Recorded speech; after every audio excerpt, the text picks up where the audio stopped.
Images. When you think of the ultimate image, which is the image of the invisible God, the firstborn of all creation, the one through whom everything came through. This is our brother Christ. This is our head. We are part of Christ. We will be images of Christ in God's universe in the oncoming eons, reconciling the whole of the universe back to God through Christ, our brother. So this is the part He is making right now, choosing, calling, making members of the body of Christ, members of His body. This is still ongoing until the snatching away, until that last member comes in. Now, we are going to be copies of Christ. This is why I always say Christ's plural. We will be Christed, as Johnny Greene put it. I love that, because we will be Christed. We will be copies of Christ. And reconciling God's universe is a powerful station among the celestials. This is where our place is. Scripture is clear on that. We long to be home. We want to be out of this terrestrial tabernacle, changed, made immortal, incorruptible, with bodies celestial. Okay, so the word image comes from the Greek eikon, E-I-K-O-N. It means to simulate. So Christ simulating God, basically the image, the perfect image of God is Christ. So we are Christ's. We belong to Christ as His body, members of His body. So we will simulate Christ.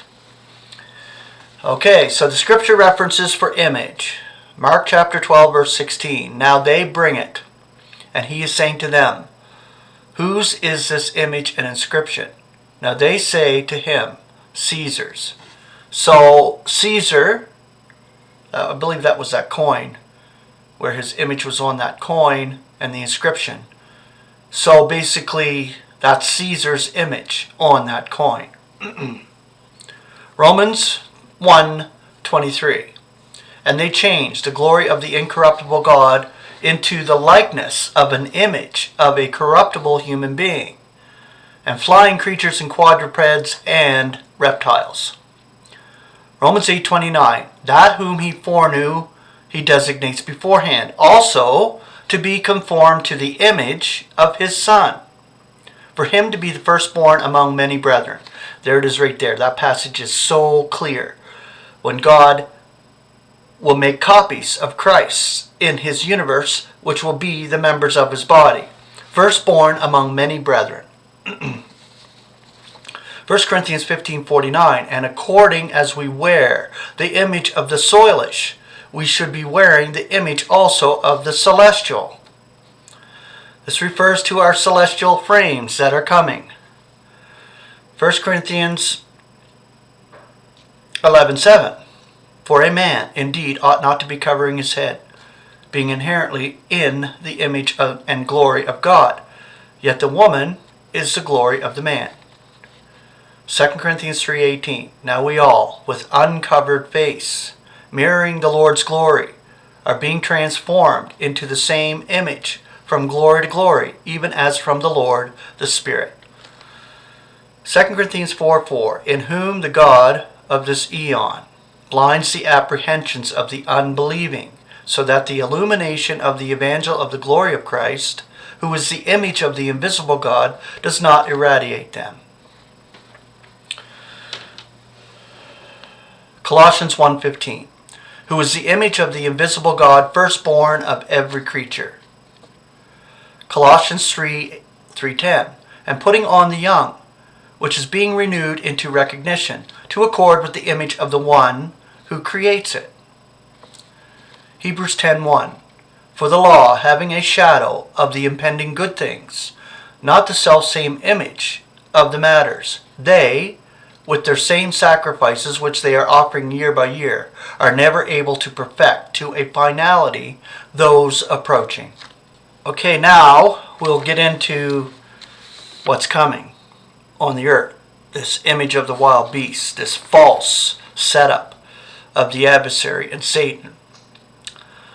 And it is deceiving those dwelling on the earth because of the signs which were given to it to do in the sight of the wild beast, saying to those dwelling on the earth, to make an image to the wild beast, which has the blow of the sword and lives. And it was given to it to give spirit to the image of the wild beast, that the image of the wild beast should be speaking also, and should be causing that whatsoever should not be worshipping the wild image of the wild beast may be killed. Unveiling 13:14 through 15. So what's coming is pretty severe, and it'll be a false image. Unveiling 15:2. And I perceived, as it were, a glassy sea mixed with fire, to those who come off conquerors from the wild beast, and from its image, and from the number of its name, standing on the glassy sea, having the lyres of the Lord God. Unveiling, chapter 16, verse 2. And forth came the first, and he pours out his bowl into the land, and an evil and malignant ulcer came on those of mankind who have the emblem of the wild beast and worship its image. Unveiling 14:9. And another, a third messenger, follows them, saying with a loud voice, if anyone is worshipping the wild beast and its image, and is getting an emblem on his forehead or on his hand. Unveiling 19:20. And the wild beast is arrested, and with it the false prophet who does the signs in its sight, by which he deceives those getting the emblem of the wild beast, and those worshipping its image. Living the two were cast into the lake of fire, burning with sulfur. Unveiling 24, verse 4. And I perceived thrones, and they are seated on them, and judgment was granted to them. And the souls of those executed because of the testimony of Jesus and because of the word of God, and those who do not worship the wild beast or its image, and did not get the emblem on their forehead or on their hand. They also live and reign with Christ 1,000 years.